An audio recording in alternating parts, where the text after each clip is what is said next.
भव्यात्मा हो कार्तिकेय अनुप्रेक्षा ग्रंथराज में गाथा क्रमांक 127 पर चलेंगे अभी। जहां पर वो बादर और सूक्ष्म इनकी चर्चा करते हुए बता रहे हैं आचार्य भगवान कि सूक्ष्म किसे कहते हैं और बादर किसे कहते हैं, इसकी चर्चा भी यहाँ पर कर रहे हैं। अब तक तो बादर जीव होते हैं, सूक्ष्म जीव होते हैं, इनकी चर्चा की। बादर किसमें होते हैं, सूक्ष्म किसमें होते हैं, इसकी भी चर्चा की। किंतु उनका जो स्वरूप है, अब वो स्वरूप बता रहे हैं।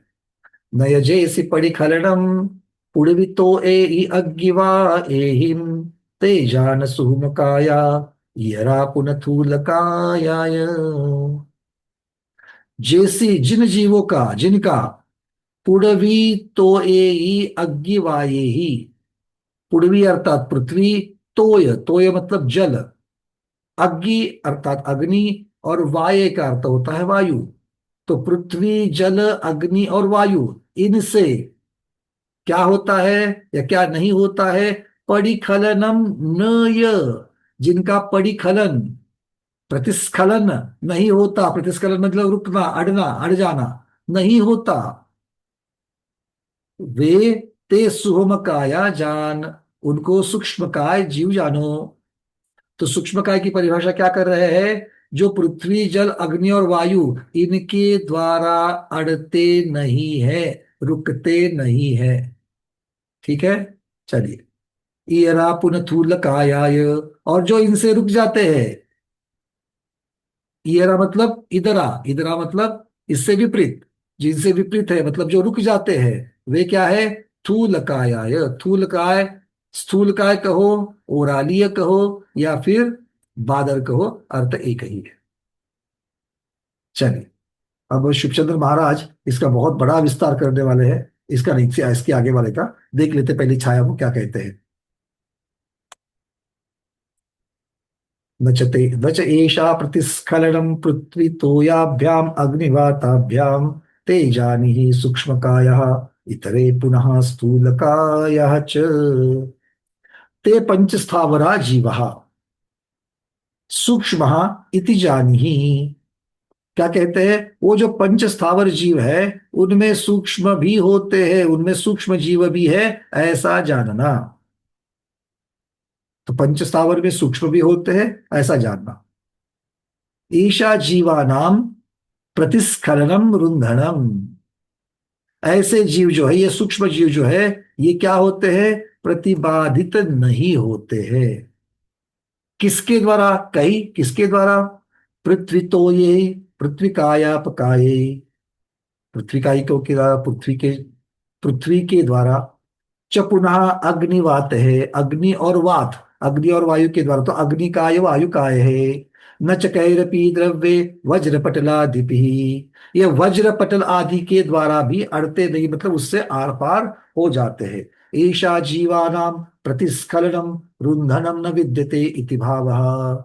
यहाँ पर इसका भाव क्या लेना, भावार्थ क्या होगा कि ये जीव जो है, किसी के द्वारा भी अड़ते नहीं है, ना अड़ाते हैं। ते सूक्ष्मकाया सूक्ष्मकायिका जीवास्थान जानी ही विदित्वम। ये सूक्ष्मकाय जीव, जो सूक्ष्मकाय को धारण कर रहे हैं, वो माया पखाली दीदी ओरालीय का अर्थ होता है स्थूल, औदारिक। औदारिक को प्राकृत में ओरालीय कहते हैं। ते सूक्ष्मकाया सूक्ष्मकायिका जीवास्थान जानी ही विदित्वम, इन्हीं को सूक्ष्मकायिक जीव जान लो।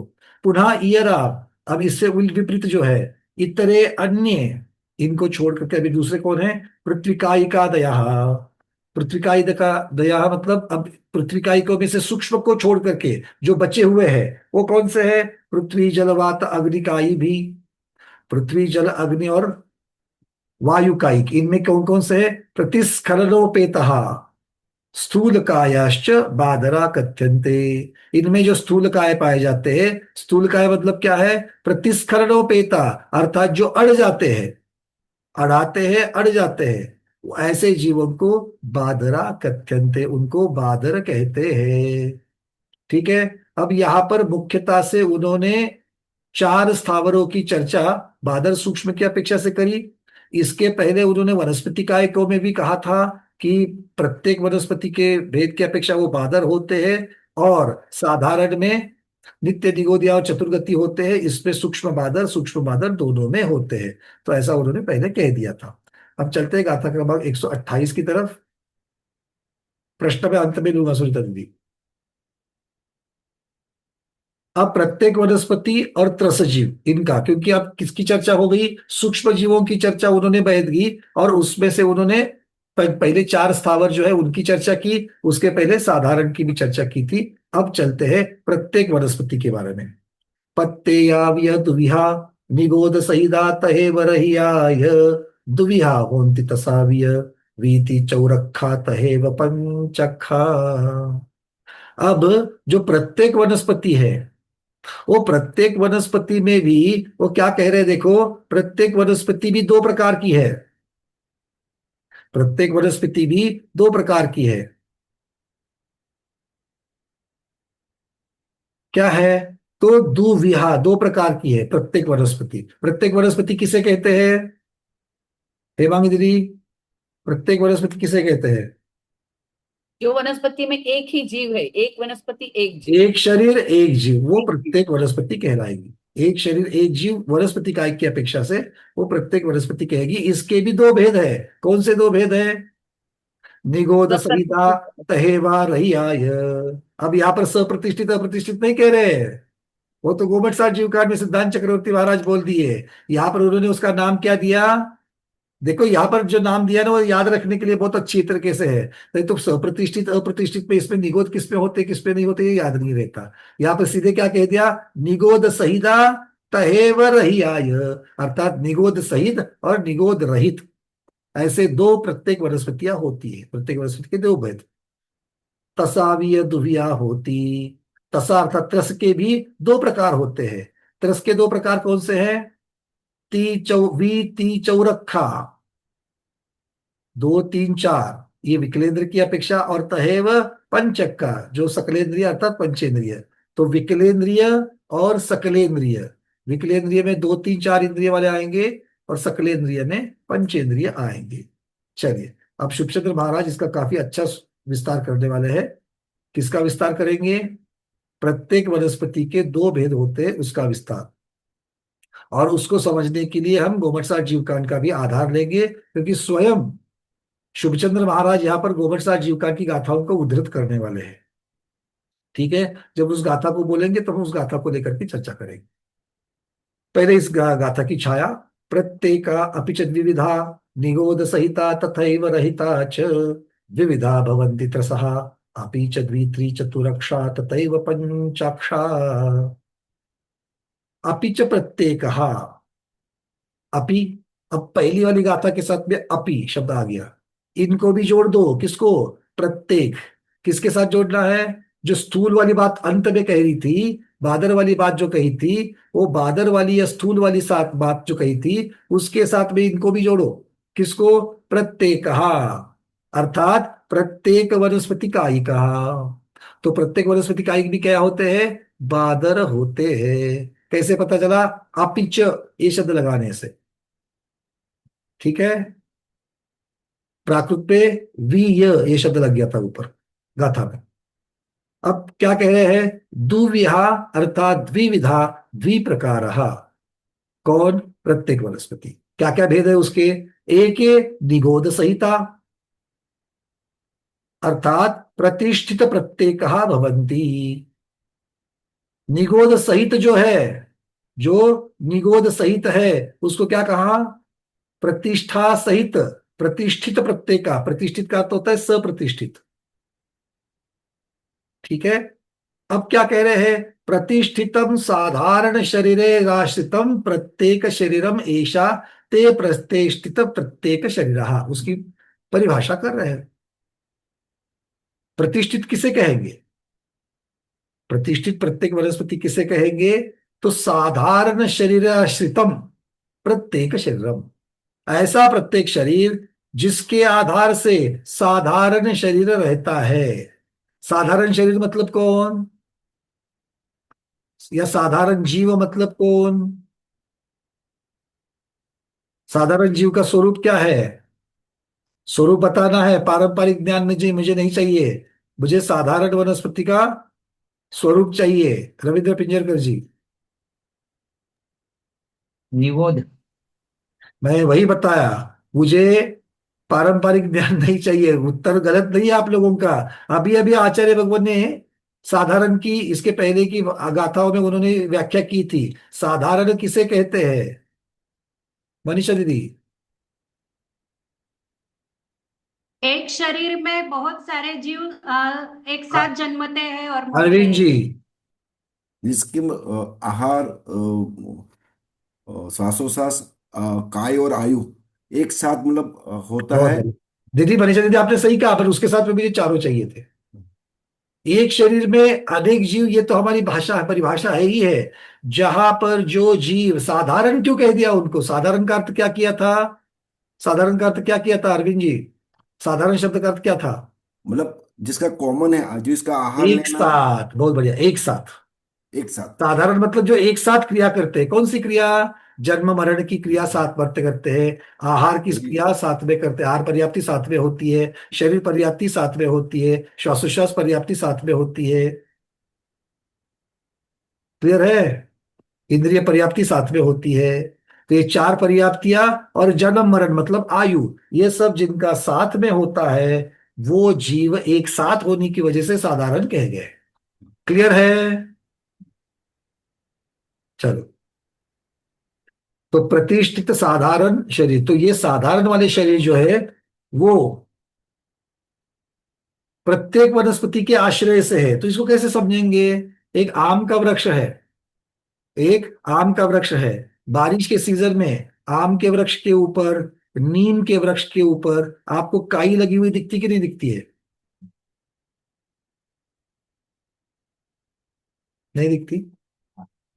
हाँ बोलने में कोई टैक्स नहीं है। याद अगर आ रहा है, अरे सबने देखा होगा।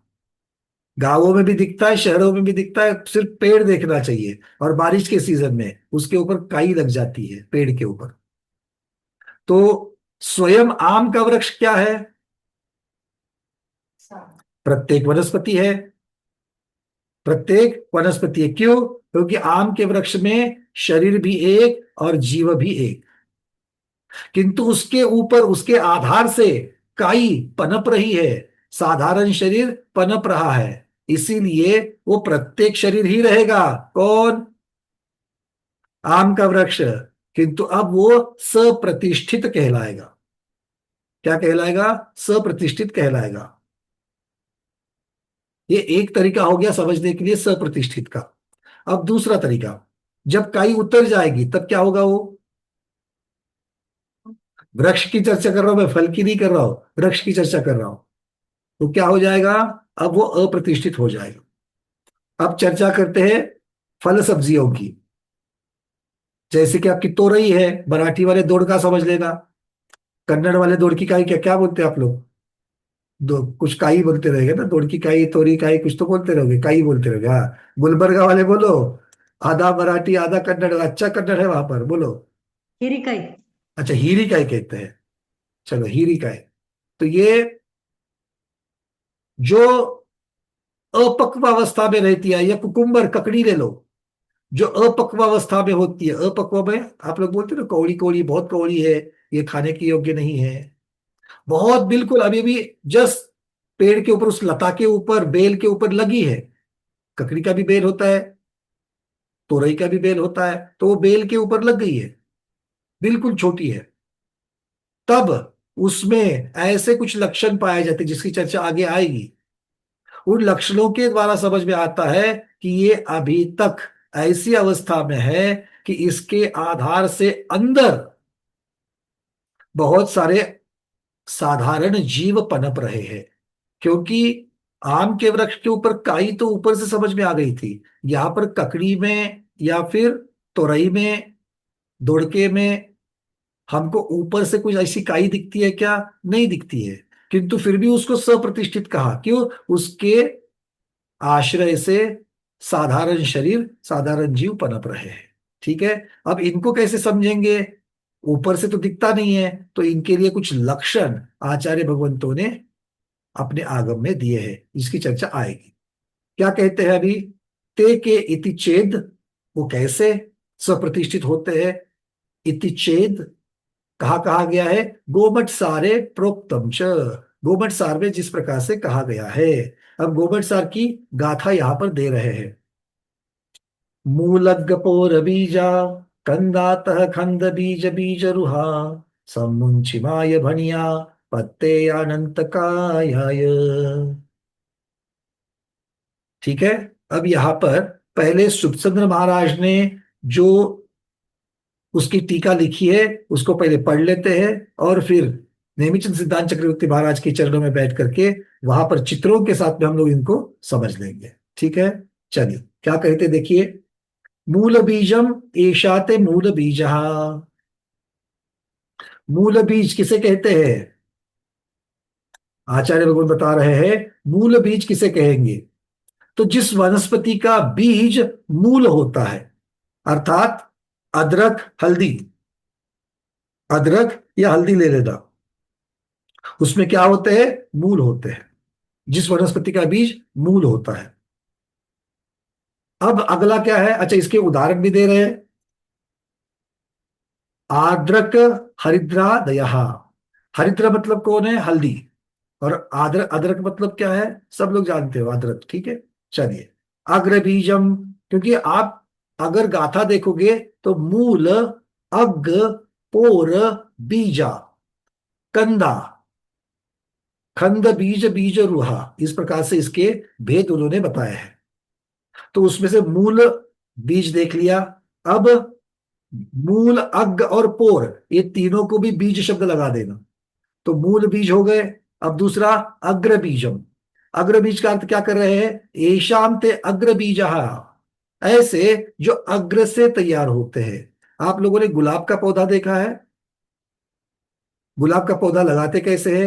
गुलाब की डंडी लगाते हैं, और गुलाब की डंडी लगाने के बाद उसका जो अग्र भाग होता है, जो टूटा हुआ है, जहां से जो आपने तोड़ करके लगाया था, वहां से उसको अगला, अगली शाखा जो है वहां से उसकी पनपती है। देखा है आप लोगों ने कभी गुलाब का? तो इसे कहते हैं अग्र बीज। ठीक है। यहाँ पर उन्होंने उदाहरण दिए हैं। आर्य कोदिचा दया, हमने ढूंढने का प्रयास किया कि ये आर्य या कोदी, या एक आर्य कोदी शब्द होने से क्या, किस प्रकार की है। हिंदी में भी इन्होंने जो दिया है, वो हिंदी में भी एक वनस्पति का नाम दिया है। उस वनस्पति का नाम यहाँ पर नेत्रबाला ऐसा दिया है। ठीक है। हिंदी में नेत्रबाला दिया है। चलिए आगे। पर्व बीजा, पर्व बीजा इक्षु वेत्रादय। अब पोर मतलब उसको आंख जैसा होती है, जिसको हम लोग की भाषा में आंख कहते हैं। कौन कौन है? इक्षु और वेत्र, वेत्र मतलब बेत। आप लोगों ने देखा होगा कि जब भी गन्ना लगाया जाता है, तो गन्ने का पौधा या वो जो भी वनस्पति उसकी तैयार होती है, वो कहाँ से होती है? उसके ऊपर जो गांठ लगी होती है, उस गांठ से होती है, उसी को पर्व कहते हैं। इसी प्रकार से बंबू वनस्पति भी उस गांठ से ही तैयार होती है, पर्व बीज वाले हैं। कंद बीज, कंद बीज का उदाहरण दे रहे हैं। पिंडालु सूरणादया, जो बड़े बड़े कंद होते हैं, कंद ऐसा बड़ा बड़ा जो होता है, सूरन और पिंडालु वगैरह, आलू आदि है जो है। स्कंद बीज, अब स्कंद बीज में किस क्या कह रहे हैं? देखो, स्कंद बीज किसे कह रहे हैं? जिस वनस्पति का बीज स्कंद होता है, स्कंद मतलब तना, स्कंद मतलब तना। कौन कौन है? पलाश है, सल्लकी है। पलाश मतलब जो गुलमोहर बोलते हैं ना, गुलमोहर के लाल लाल पत्ते, लाल लाल फूल उसको आते हैं। बचपन में खाए भी होंगे, है ना? थोड़े खट्टे मीठे रहते हैं, और बहुत जगह पर खाया भी जाता है उसको। तो ये इस प्रकार की एक गुलमोहर पलाश कहलाती है। और ये वनस्पति, वनस्पति मतलब बड़ा उसका पेड़ होता है, और ये गर्मी के सीजन में बड़ी सुंदर दिखती है, आकर्षक दिखती है, क्योंकि पूरे लाल लाल फूल उस पर लग जाते हैं। तो ये पलाश या सल्लकी जो है, ये इस प्रकार से स्कंद बीज कहा। अगला कौन सा है? अगला है बीज रूह। और स्कंद बीज में कौन कौन दिया? सल्लकी, कंटकी, पलाश आदयः। अब बीजारोहण तिथि बीज रूहा, जिसका बीज बो करके वनस्पति निकलती है, जिसका बीज बोया जाता है, वो कौन है? शाली गोधूमादयः। शाली अर्थात चावल है, गेहूं है, जो अनाज रहते हैं, जिसको बीज बो करके तैयार किया जाता है, तो वो क्या कहलाती है? वो बीज रूह कहलाती है। आगे क्या है? सम्मूर्छे समन्तात् प्रसुत पुद्गल स्कंदे भवः सम्मूर्छिमः। अब सम्मूर्छिम, सम्मूर्छिम वनस्पति किसे कहते हैं? तो वो कह रहे हैं अनंतानाम निगोद जीवानाम काया शरीरानी एष्वितंत काया प्रतिष्ठित प्रत्येका भवन्ति। अभी आगे बता रहे, किंतु पहले सम्मूर्छि क्या है? सम्मूर्छे समन्तात प्रसुत पुद्गल स्कंदे भवः, मतलब इतरत्र, जो इन सब में नहीं आती है। ना वो मूल से तैयार होती है, ना अग्र से तैयार होती है, ना पर्व से तैयार होती है, ना कंद से, ना स्कंद से, ना बीजरूह से। तो फिर क्या है? आप लोगों ने देखा होगा दीवार में कहीं पर जगह पर थोड़ी जगह बन जाती है, दीवार में जहां पर दो ईंटें रहती है, दो ईंटें के बीच का सीमेंट निकल जाता है, वहां पर एक खोखलापन आ जाता है। उसमें अंदर कहीं से मिट्टी लग जाती है और उसमें बारिश का पानी आदि उसको मिल जाता है। तो वो जगह वनस्पति का एक जीव को जन्म लेने देने के लिए एक योनि रूप बन जाती है। और ऐसे ऐसे मतलब ना मूल से, ना अग्र से, ना पर्व से, ना बीज रूह से, किसी प्रकार में जो उत्पन्न नहीं होने वाली वनस्पति वहां पर उत्पन्न होती है, उसे सम्मूर्छिम वनस्पति कहते हैं। ठीक है, यहाँ पर वनस्पति का प्रकार सम्मूर्छिम है। यहाँ पर जन्म लेने की पद्धति तो सभी की सम्मूर्छिम है कि कहाँ से, एकेंद्रिय से लेकर के चतुरेंद्रिय तक सारे के सारे सम्मूर्छन जन्म से ही जन्मते हैं। तो यहाँ पर जन्म की चर्चा नहीं चल रही है, जन्म की विधि तो सम्मूर्छन है ही है, किंतु उस वनस्पति को भी सम्मूर्छन वनस्पति कह रहे हैं। ठीक है,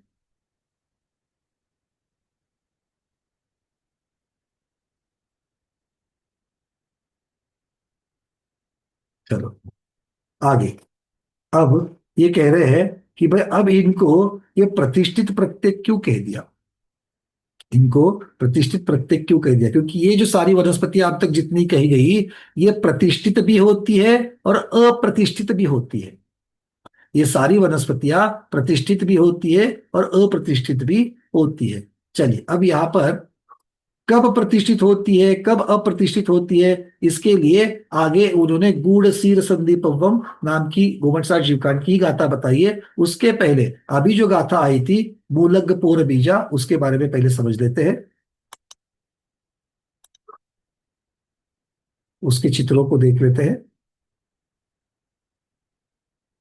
असमुच्चय वनस्पति का उदाहरण जैसे दुर्वा घास आदि जो होती है ना, दुर्वा घास, दुर्वा सब लोग समझते हैं, दुर्वा अजय लोग गणेश जी को चढ़ाते हैं, घास जैसे रहती है, कोई कोई किस किस प्रकार की घास समझ लेगा।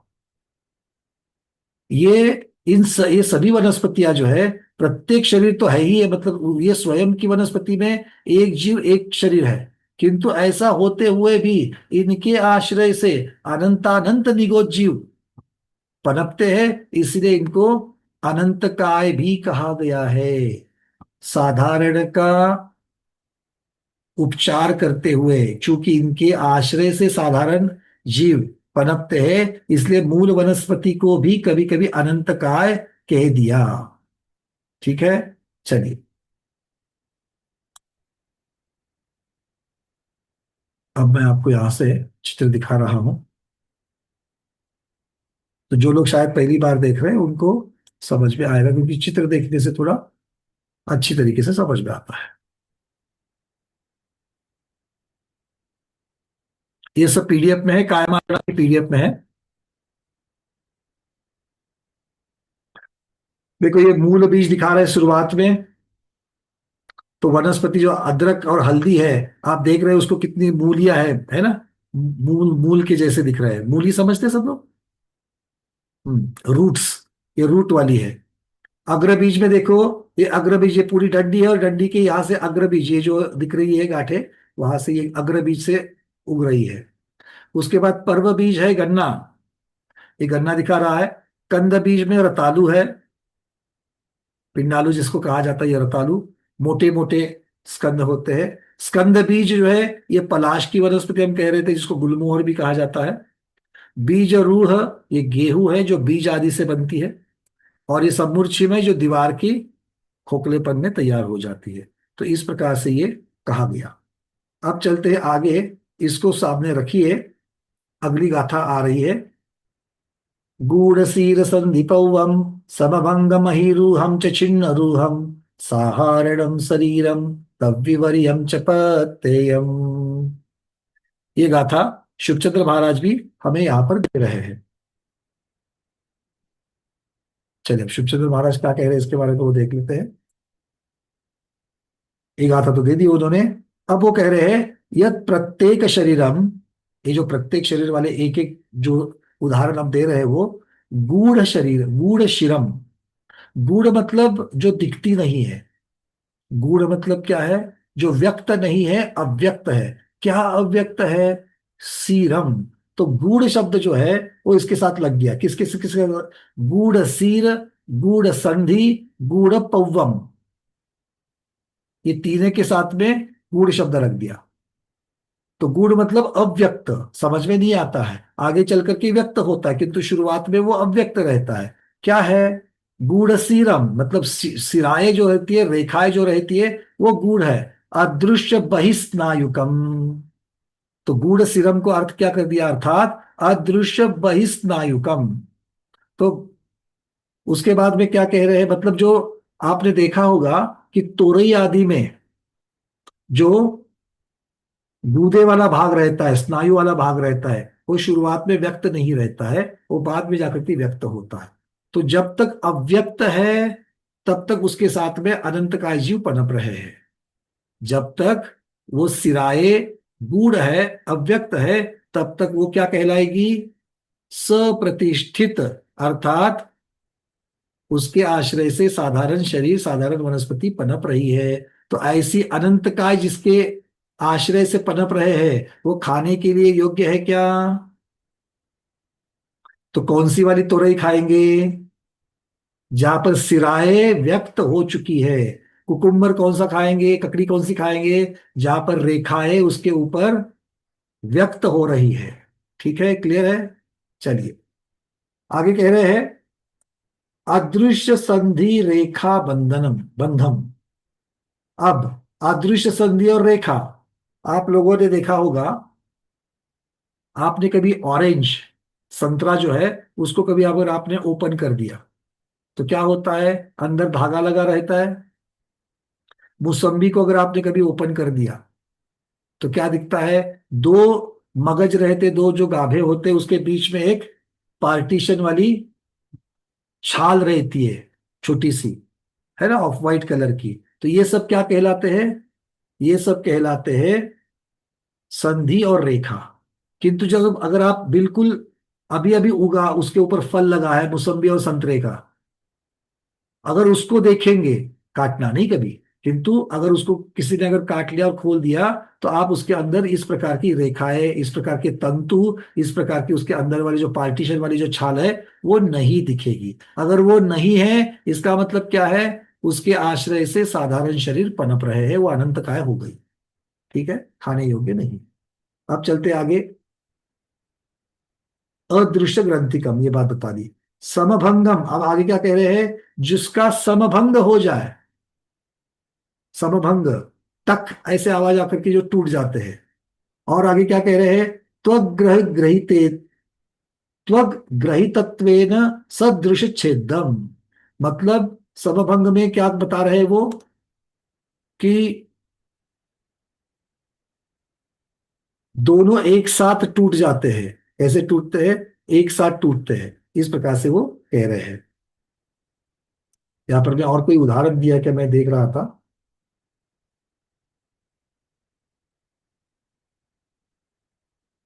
समभंग में भी चीकू का भी ले सकते हैं, समभंग का, गाजर का भी ले सकते हैं। चलिए चित्र में आगे आगे आएंगे आएंगे। और क्या कह रहे हैं यहां पर? अहिरकम अंतर्गत सूत्र रहित, जो धागा हमने कहा था अंतर्गत सूत्र जो है वो अभी तक तैयार नहीं हुआ है। छिन्नम रोहित छिन्न रूहम च, छिन्न रूह कह रहे हैं। छिन्न रूह का अर्थ क्या होता है? उस वनस्पति को काट दिया तो भी वहां से वनस्पति आगे उगती है। गाजर आपने देखा है, बचपन में किया भी होगा, गाजर का टुकड़ा निकाल करके पानी में डिश में रख देते थे तो उसमें से वनस्पति उग जाती थी, है ना। डेकोरेशन के लिए बहुत जगह पर हमने देखा है, ऐसा लोग करते हैं। तो अब वो हमारे सारे पश्चिम महाराष्ट्र वाले सारे हंस रहे हैं, तो इसका मतलब आप लोगों ने देखा हुआ ही है ना। बिल्कुल, कोल्हापुर सांगली तक ले लो यहाँ पर पश्चिम महाराष्ट्र में, या फिर यहाँ पर पलटन, बारामती, नीरा, पंढरपुर, सोलापुर से गुलबर्गा तक ले लो, ये सारे इस पे पट्टे में आ जाते हैं। और हो सकता है कि और बाकी जगह पर भी देखा होगा। तो इस प्रकार से ये कह रहे हैं। आगे क्या कह दिया, तत्साधारणम, अर्थात साधारण जीवाश्रित तत्वेन साधारण मृत्यु पचर्यते प्रतिष्ठित शरीर मिथ्यतम। इनको प्रत्येक वनस्पति होते हुए भी सप्रतिष्ठित क्यों कहा, साधारण क्यों कहा उनको, क्योंकि जब तक इनके आश्रय से साधारण शरीर, साधारण वनस्पति पनप रही है, तब तक ये साधारण ही कहे जाएंगे। उपचार से इनको प्रत्येक होते हुए भी इनको साधारण कहा है। ठीक है, क्लियर है। चलिए आगे। मुनिश्री विराजमान हो चुके गुरुदेव, दर्शन कर लेते हैं।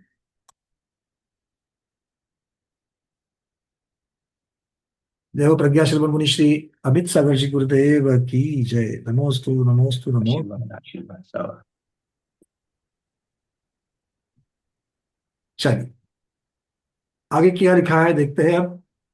अब कह रहे हैं तद विपरीतम।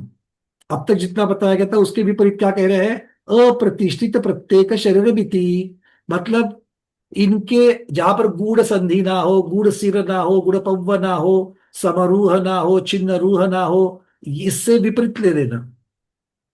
तो इनसे विपरीत जब हो जाएंगे, तो विपरीत जब होंगे वो अप्रतिष्ठित कहलाएंगे। मतलब तो रही है, ककड़ी है जिसके ऊपर शिराएं अब व्यक्त हो रही है, उसके बांसल भाग उसके व्यक्त हो रहे हैं, मतलब उसके जो आपने देखा होगा कि लाइंस आदि जो है तुरई के ऊपर, वो भी वहां पर आपको व्यक्त हो रही है। तो अब क्या है, अब ये अप्रतिष्ठित हो चुकी है।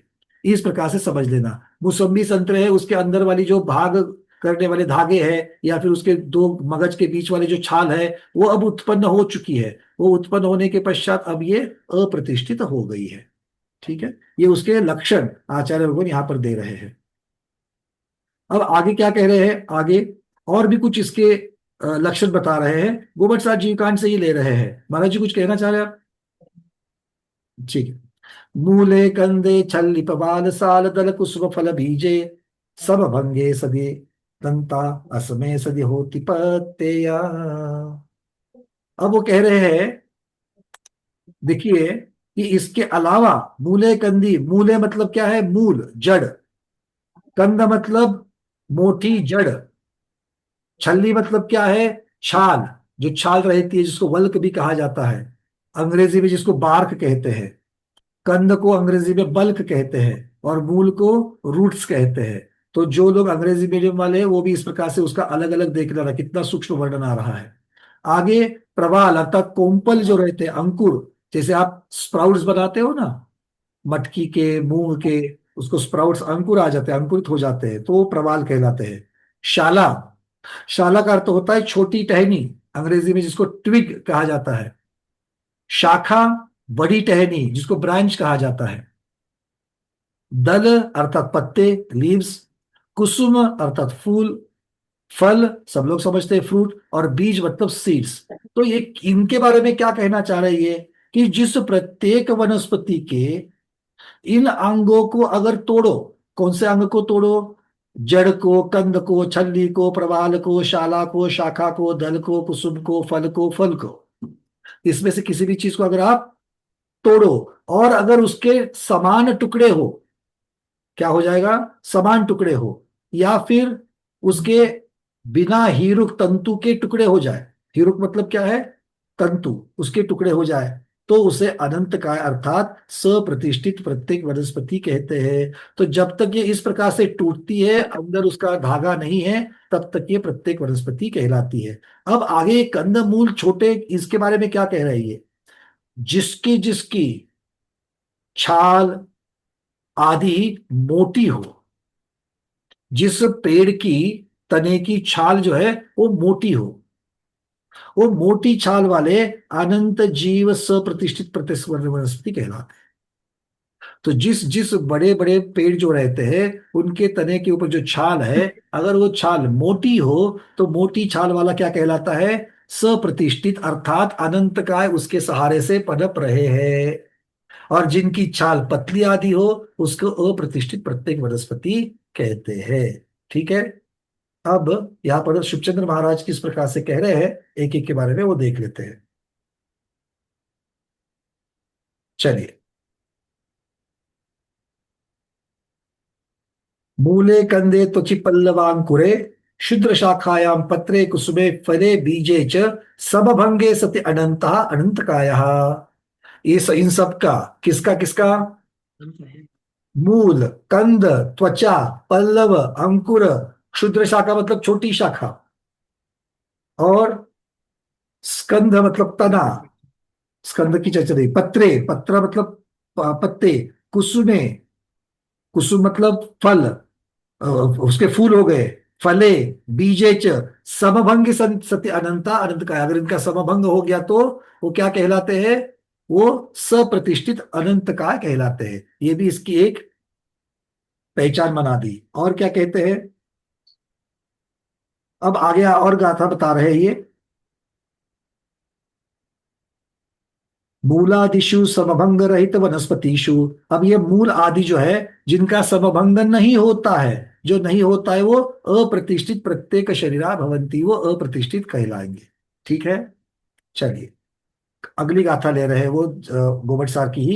कंदस्व मूलस्व सालाखंदस्व विबहुल तरी छल्दी सानंत जिया पत्ते जिया तुतनु कदरी।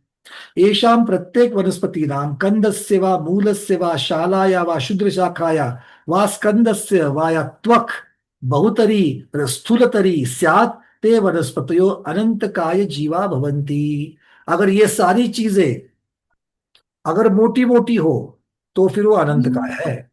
कौन कौन सी चीजें, कंद, मूल, बड़ी शाखा, छोटी शाखा, उसका तना, उसकी त्वचा, अगर ये मोटे मोटे हैं, अगर ये मोटे मोटे हैं तो वो अनंतकाय कहलाते हैं, नहीं तो वो अप्रतिष्ठित कहलाएंगे। अगर मोटे हैं तो सप्रतिष्ठित, नहीं है तो अप्रतिष्ठित, इस प्रकार से कह रहे हैं।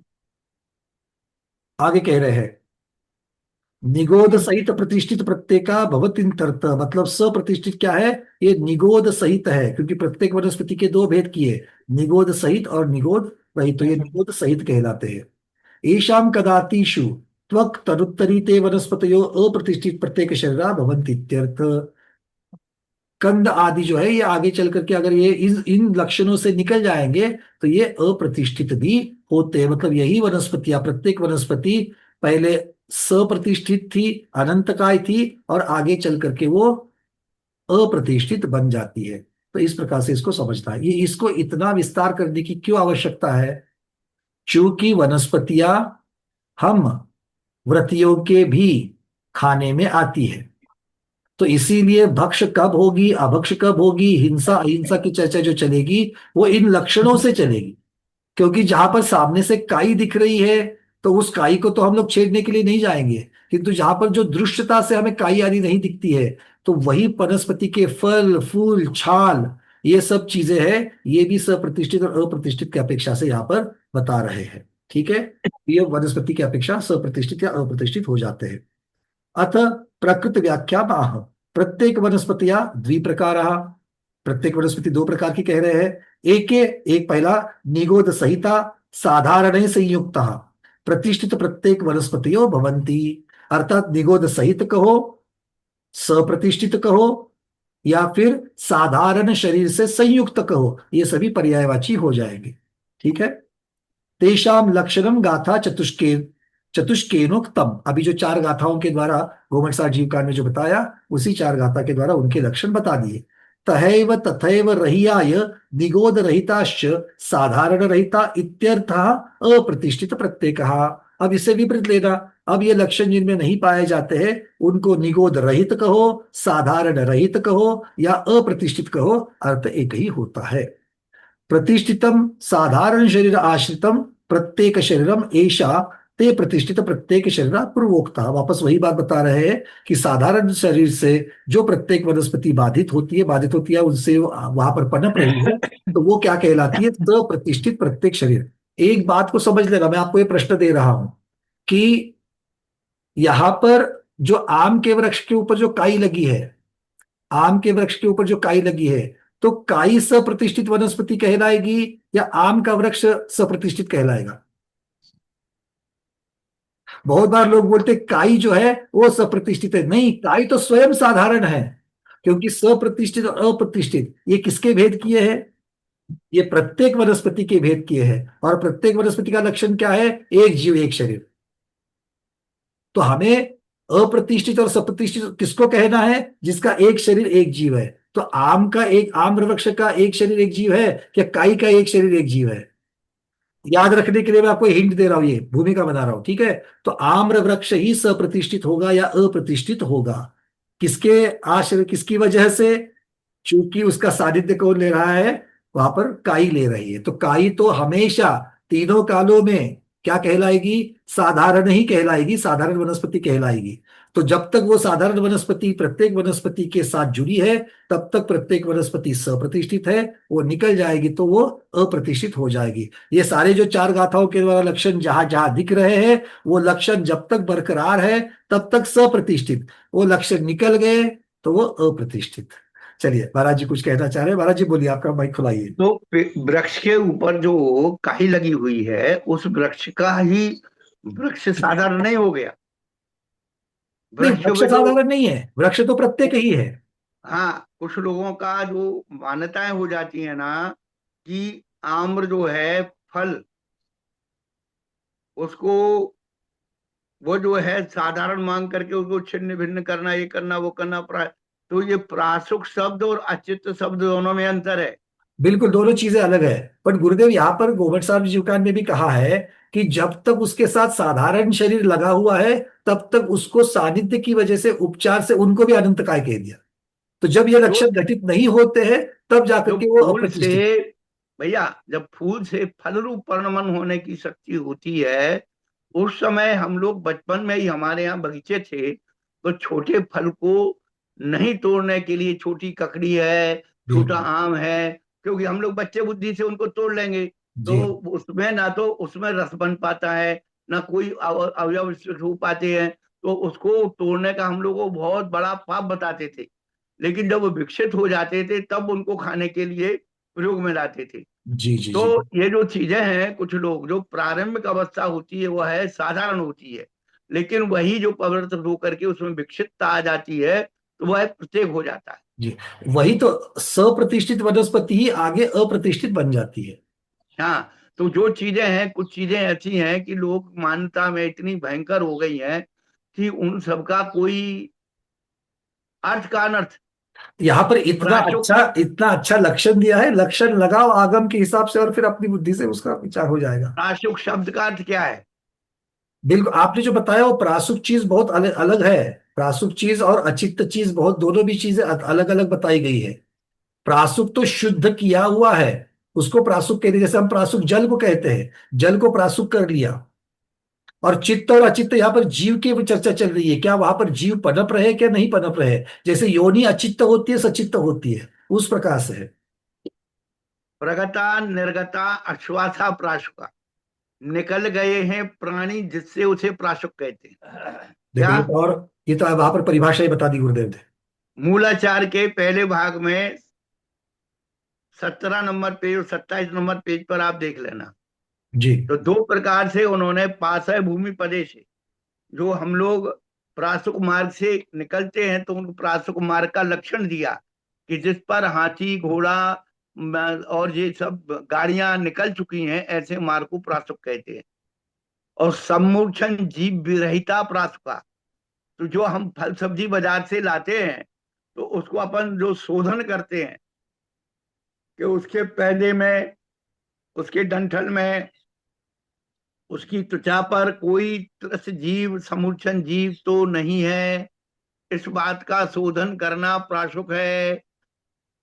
मंदिर में चावल ले जाते हैं, उसमें सूड़ी ना हो, घुन ना हो, उसको शोधन करना प्राशुक है। जी। और अचित्त करना, यानी उस अचित्त तो योनि का भी नाम है, सचित्त योनि का भी नाम है। सचित्त और अचित्त जो है, योनि भूत पदार्थ का सचित्त अचित्त योनि है, जिसमें जीव जन्म लेने की जो सामर्थ्य होती है, उस स्थान को योनि कहते हैं।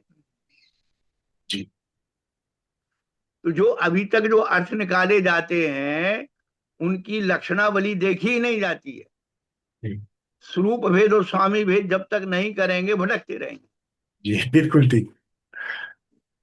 गुरुदेव एक विनती है, आप एक कटाक्ष, क्योंकि आपके मुखारविंद से होगा तो अच्छा होगा, जो ये रस आदि को भी गर्म करने की जो पद्धति चल चुकी है, तो वो वहां पर चलित रस बन करके बिगड़ भी सकता है, जरा इसके ऊपर भी कटाक्ष करिए। नहीं, वो तो जो स्वाभाविक रस से यदि विकृत हो रहा है तो वह जो है चरित रस हो जाएगा। क्योंकि जो फल है उसको पेलने से, वो फल जब पेला जाता है तब जाकर के जो उसका रस निकला है वो पहले से ही प्रासुक हो गया, उसको और कुछ प्रासुक नहीं, करने की विधि नहीं है। सेव फल को हमने सुधार इसलिए लिया कि हाँ उसके अंदर योनिभूत बीज है। जी बीज जीव नहीं है। क्या? बीज जीव नहीं है। योनिभूत है। दिक्कत यह है कि आप बीज को, क्योंकि वह किसी फल के बीज भी खाए जाते हैं, छिलका भी खाया जाता है, गूदा भी खाया जाता है। कोई फल ऐसा है जो पूरा ही खाया जाता है। जी जैसे जाम फल है, उसका पैनी का भाग जो है उसमें कहीं जो है जाला ना लगा हो, उसका जो है डंठल भाग है, उसको आप निकाल करके आप जामुन उसको पूरा ही खा सकते हैं। उसका छिलका भी खाते हैं, उसके बीज भी खाते हैं, उसका गूदा भी खाते हैं।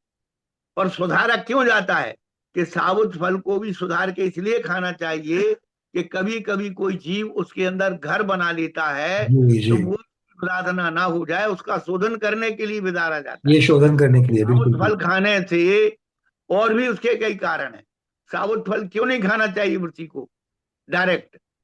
क्योंकि जब मुंह से लेगा तो उसकी लार जो है उस फल पे लग जाएगी, और लार फल पे लगने से उसमें समूक्षण जीव उत्पन्न हो जाएंगे।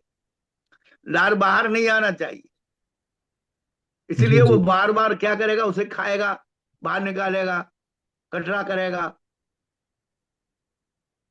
तो इतना टुकड़ा खाओ कि एक बार में मुंह में आ जाए। जी बड़े वैज्ञानिक पहलू है। और साबुत फल खाना कृष्ण लेशा की निशानी है। बिल्कुल। और पानी भी, पानी को गर्म करके उसको प्रासुक किया जाता है। वो इसका अर्थ ये प्रासुक, नहीं कि छना सभी हुआ पानी सभी पेट प्रासुक का। भैया। हाँ छना हुआ पानी प्रासुक है। वो तो है, किंतु 24 घंटे की अगर मुझे और करना है। गर्म करने से अचित होगा। हाँ बिल्कुल, प्रासुक से अचित्त हो जाएगा। तो इसी प्रकार से इसका अर्थ ये नहीं होता कि सभी प्रकार की जो रस है उसको गर्म करने से अचित्त हो जाएंगे, ये नहीं होता इसका अर्थ। वो तो उस प्रक्रिया से जब रस निकाला तो उसका तो वैसे, पहली बात तो सारा पुद्गल भाग है। वो फल में भी पुद्गल भाग है, केवल बीज की रक्षा के लिए ही उसे निकाला जाता है या वो किया जाता है। क्योंकि फल तो जब वो पेड़ से अलग हो गया तो अंतर मुहूर्त में ही उसके अंदर के सारे जो आत्म प्रदेश है वो मूल शरीर में जाकर के प्रवेश कर गए। अब वो नीचे जो है वो सिर्फ पुद्गल रह गया है। सिर्फ आचार्य यहाँ पर मुनीश्री जो कह रहे हैं वो उसके अंदर जो बीज है अभी भी वो योनिभूत है। वो जो योनिभूत है उसकी रक्षा के लिए ये सारा प्रपंच किया जा रहा है। बस बस बस, ये यदि अपन समझ रहे हैं तो सारे झंझट खत्म है। जी जी, चलिए। बस 2 मिनट का भी क्योंकि अभी यहाँ पर आगे वो थोड़ा बहुत वर्णन कर रहे हैं। ताल नालिकेर तिन तिनी का सहकार आदि शरीरम अप्रतिष्ठित प्रत्येक शरीर नित्यते। अब ये कुछ उदाहरण, जैसे उन्हें नारियल का पेड़ वगैरह जो है ये अप्रतिष्ठित वनस्पति है ऐसा बता दिया। अपिच त्रसहा, त्रस भी, यहाँ पर त्रस की चर्चा हो रही है। त्रस नाम कर्मोदया त्रस जीव, त्रस जीव के भी द्विविधा, 2 प्रकार कर दिए, द्विप्रकार, विकलेन्द्रिया सकलेन्द्रियाश्चेति, विकलेन्द्रिय और सकलेन्द्रिय। तत्र विकलेन्द्रिया बीति चौरखा द्वित्री चतुरेन्द्रिया जीव, शंखादयो द्विन्द्रिया, स्पर्शन रसनेन्द्रिया युक्ता। ये सब लोगों का अपने आप समझ में आ रही है बातें क्योंकि ये बहुत बेसिक है। तहैव तथैव, अब आगे कह रहे हैं पिपीलिका, पिपीलिका मत्कुनादय स्त्रीन्द्रिया, स्पर्शन रसन घ्राणेन्द्रिया युक्ता, भ्रमर मक्षिका दंश मशकादय चतुरिन्द्रिया, स्पर्शन रसन घ्राण लोचनेन्द्रिय युक्ता, तहैव तथैव पंचेन्द्रिया सकलेन्द्रिया, मनुष्य देव नारकाश नारक पश्वादय स्पर्शन रसन घ्राण चक्षु श्रोत्रेन्द्रिय युक्ता सकलेन्द्रिया कथ्यन्ते। यहाँ पर मन सहित मन रहित की चर्चा नहीं है, सीधे सीधे 5 इंद्रिय वालों की चर्चा सिर्फ रस की अपेक्षा से यहाँ पर कर दिया है। अब इसके आगे पंचेंद्रियों का वर्णन, आगे आचार्य भगवान पंचेंद्रिय तिर्यंश का वर्णन जो है वो अगली गाथा में रखेंगे। आज इतना ही रखते हैं। अभी किसी के प्रश्न होंगे तो ले लेंगे आज के एक विशेष बात कहनी है पंकज जी। गुरुदेव बोलिए। जो कंद भक्षण करते हैं उन्हें कभी उत्तम सहनन की प्राप्ति नहीं होती। बहुत बढ़िया, सुन लेना भैया, कंद भक्षण करने वाले उत्तम सहनन नहीं मिलेगा, और बिना वज्र वृषभ नाराज सहनन के मोक्ष मोक्ष होगा नहीं, नहीं होगा। क्योंकि एक इंद्र जो कंद होते हैं उनमें संस्थान नाम कर्म होता है, सहनन नाम कर्म नहीं होता। आकार रहता है बस। और जो प्याज खाते हैं उनको कभी उत्तम ध्यान की सिद्धि नहीं होगी। प्याज वालों को उत्तम ध्यान की सिद्धि नहीं होगी, ठीक है ना। आर्द्र रौद्र की तो जरूर होगी, किंतु धर्म हाँ, शुक्ल की नहीं होगी, ये उत्तम समझ। ध्यान की। उत्तम वाले की, जो मोक्ष का हेतु है उसकी नहीं होगी। चलिए रविंद्र पिंजर की आपका प्रश्न पूछिए।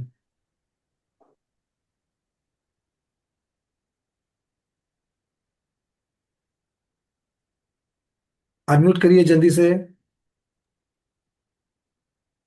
हाँ बोलिए। नहीं नहीं, मेरा प्रश्न कुछ नहीं था, लोअर हैंड हो रहा है। अच्छा कोई बात नहीं, निकाल दीजिए। अनिता दीदी पूछिए, वंदना। हाँ, नमोस्तु गुरुदेव। वंदना भैया जी, यही जो प्राशुक की विधि अभी बता रहे थे ना, मैंने भी वही समझी थी, लेकिन मैं जैसे व्रती हूँ तो मैं गरम करके कोई चीज नहीं लेती उसको प्राशुक, तो वो ऐसे ही हो गया। सभी पूछते हैं ये कैसे प्राशुक होता है, तो ये मेरा फिर कंफ्यूज है, मतलब कैसे बताऊं उन लोग को, ये तो वो यही प्राशुक बात ही है। है। आप तो सीधी बात कहना, हमने उसको देख सोच करके और उसको सुधारा है। सुधारना ही उसकी प्राथमिक विधि है कि वो है उसमें कोई समूचन जीव ना हो, और उससे जीव निकल गए हों, प्राणी निकले हाँ हों, प्राण नहीं प्राणी। सबसे बड़ी बात है, हाँ, प्राण निकलना बात अलग है, प्राणी निकलना बात अलग। ठीक बात है गुरुदेव। ऐसे ही बताने को ये बोलते हैं, लेकिन सभी कहते हैं नहीं, गर्म करने से ही होता है। नहीं ये नहीं फिर नहीं, बहस करने धर्म का लगता कोई है। मतलब नहीं है बहन जी। वो अति सुधारणावादी ने, अति जहां पर हो जाता है ये इस प्रकार की बातें हो जाती है। हाँ हाँ, विवेक के नाम के नीचे जो कहीं, अब हमारा और आपका विवेक है, तो क्या आचार्यों के पास, तीर्थंकरों के पास विवेक नहीं था? उन्होंने सीधे सीधे बोल देते कि सचित्त त्याग की जो पांचवी प्रतिभा है उसके अंदर किस प्रकार से करना है वो लिख देते, और उन्होंने ऐसा नहीं लिखा है। दुष्परिपक्व जो है अतिचार है हाँ, क्या, या जो, कम पका या अधिक पका। हाँ, कम पका या अधिक पका, कम पकी रोटी या ज्यादा पकी रोटी भी नहीं खानी चाहिए। बिल्कुल ठीक फल है। की तो बात है ही है। हम्म। चलिए सुनीता उकेकर दीदी। नमस्ते महाराज जी, वंदना भैया जी। मेरा प्रश्न है वो 127 नंबर की गाथा में जो पड़ी स्खलन रुंधनम जो आया है, तो रुंधनम का क्या अर्थ है? उन्होंने मतलब नकारात्मक में है ना, उसको प्रतिस्खलन नहीं करते इस प्रकार से। रुंधनम यानी नकारात्मक। हाँ मतलब वो ना कह रहे हैं वहां पर। अच्छा। मनीषा दीदी।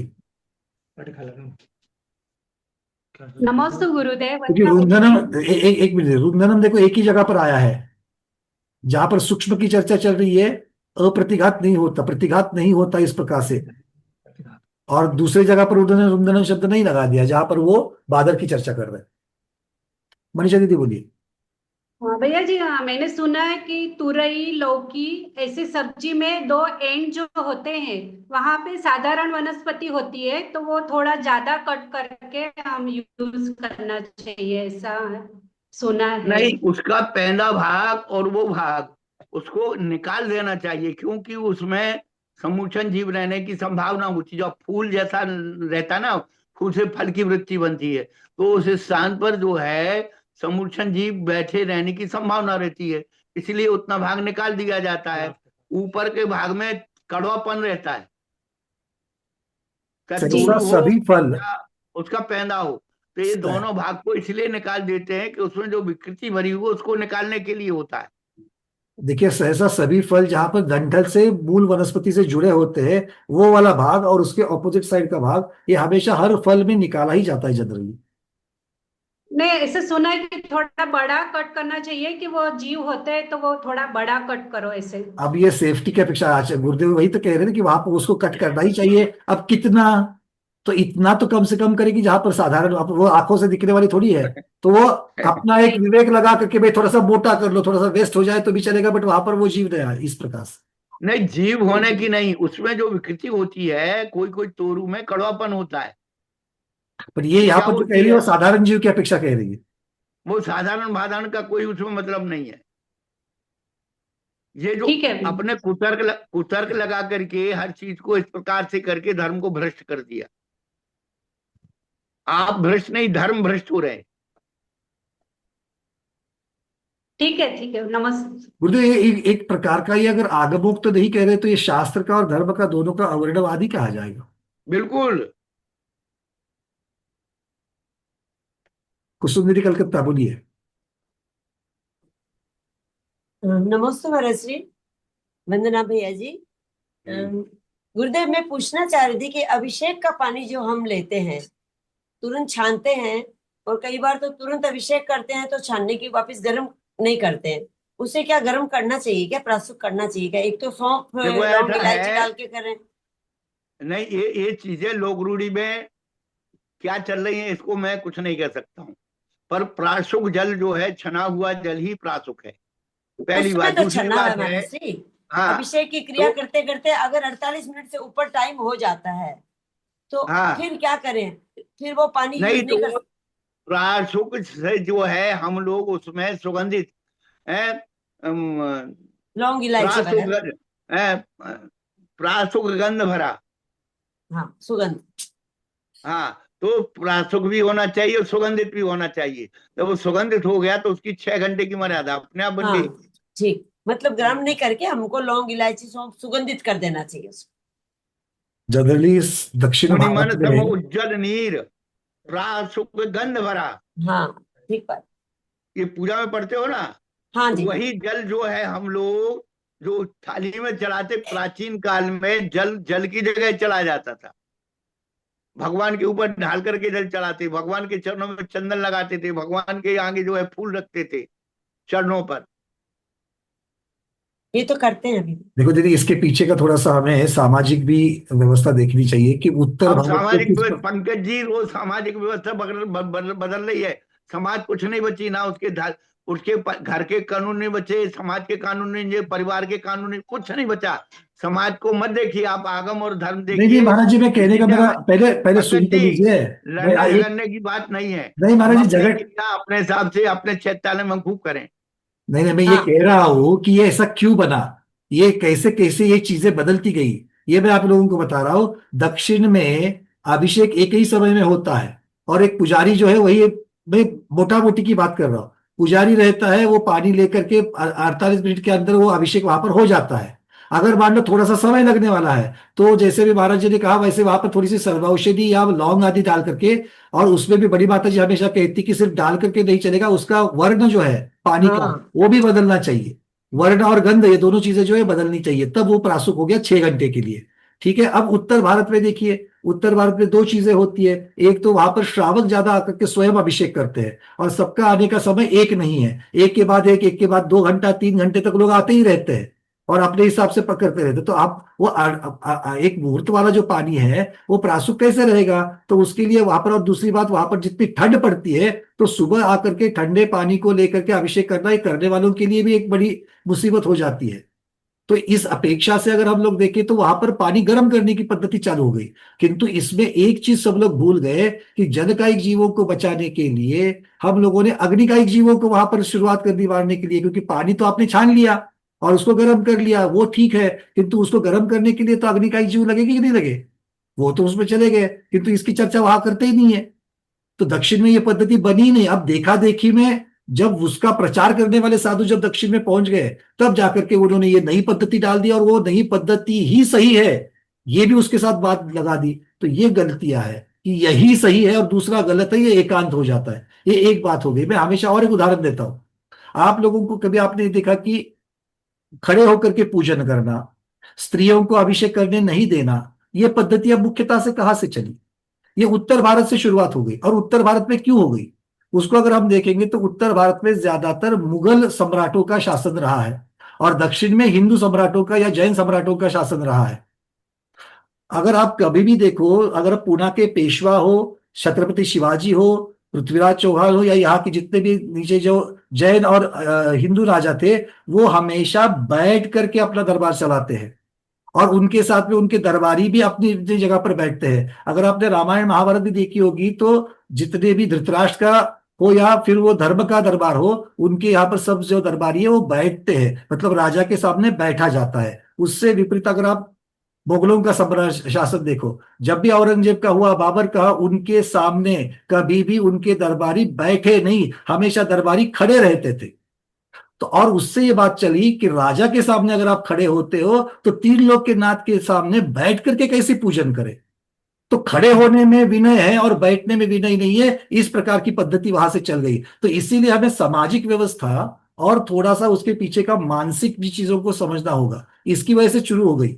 अच्छा, उसके साथ सही क्या है गलत क्या है वो तो आगम में दिखा है, उसके ऊपर हम क्या बात करेंगे, किंतु ये कैसे शुरुआत हुई।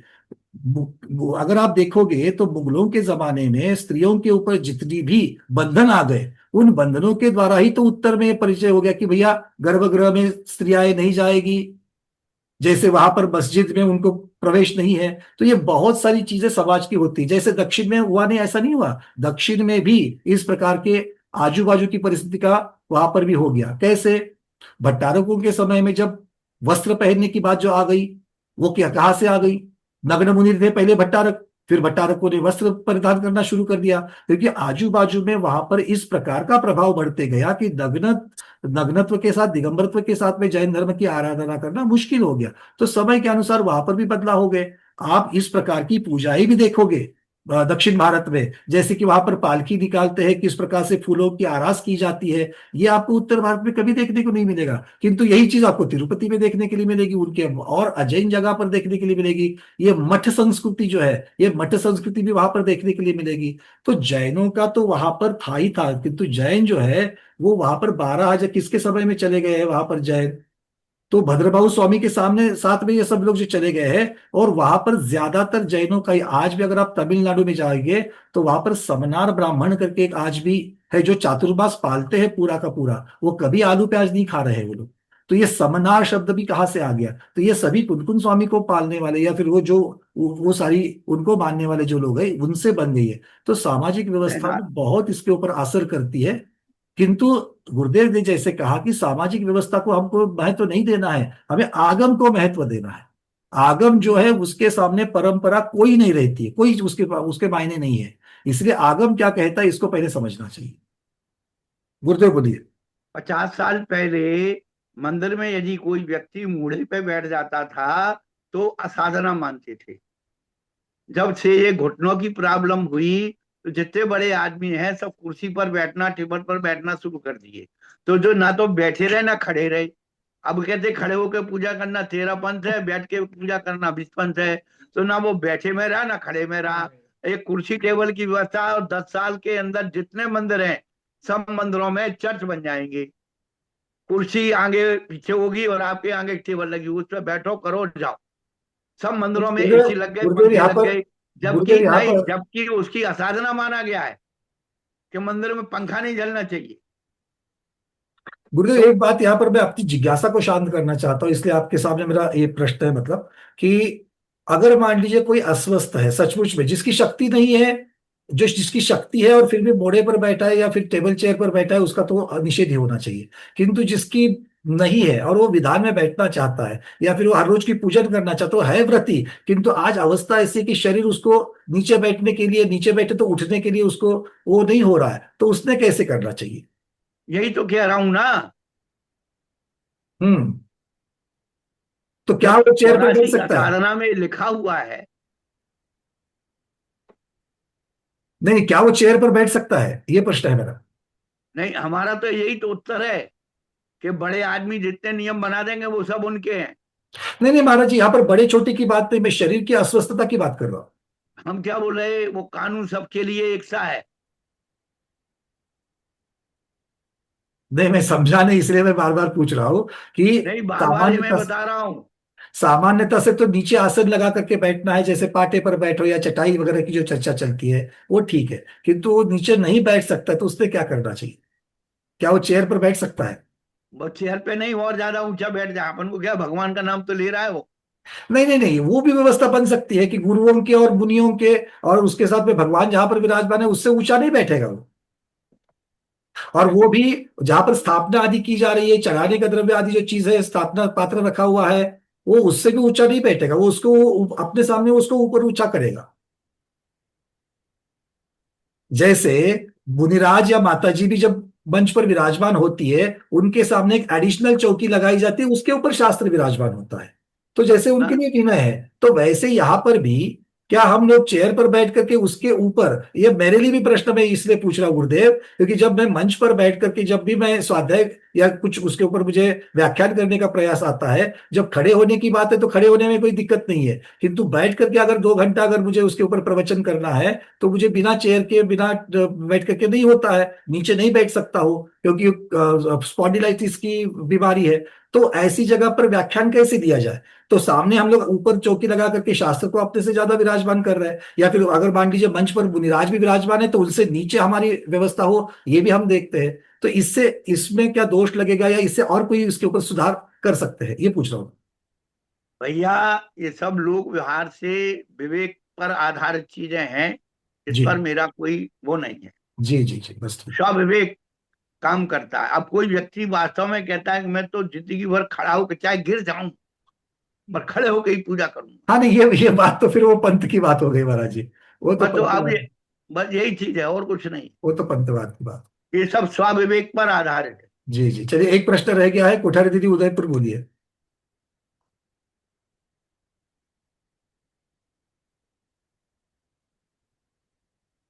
कोठारी दीदी आवाज पहुंच रही है, तब तो ललिता दीदी आपका तब तक प्रश्न पूछे। ललिता दीदी आपने भी हैंड रेस किया है। नमोस्तु महाराज श्री, वंदना भैया, हाँ बहन जी। सभी प्रतिमाधारी को वंदना।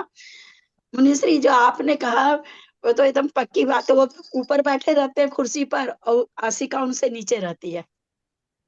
नहीं, वो तो व्यवस्था होनी नहीं चाहिए। अगर आप बैठे तो देखो, चेयर पर हाँ, बैठे तो टेबल सामने क्यों रखा है? आशिका आगे ऊपर रखने के लिए तो किया है ना।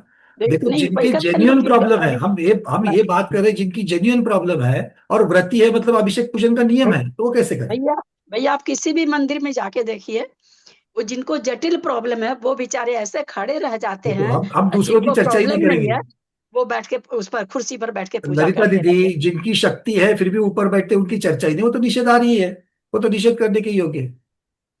हैं। देखा देखी चल गया ना। नहीं नहीं, देखा देखी मतलब बात तो यही हो गई ना। आप कहाँ पर किस चीज के लिए आप उसको रूल लगा दोगे? मतलब जिनकी शक्ति के साथ में करने के लिए बताई जाने वाली बात है, शक्ति नहीं है तो इस प्रकार की व्यवस्था बन गई, किंतु जिनकी शक्ति है वो तो बैठ ही सकते हैं। तो स्वविवेक महाराज जी ने बोला ना, ये अपने दिमाग से लगाना है आपको। चलिए, गुरुदेव विराजमान हो गए, आज के स्वाध्याय को इतना ही रखते हैं। आज के स्वाध्याय को गुरुओं के श्री चरणों में बारंबार नमोस्तु वंदनामि इच्छाकार करते हुए यहीं पर समापन करते हैं। जैनम जयतु शासनम, जैनम जयतु शासनम, जैनम जयतु शासनम।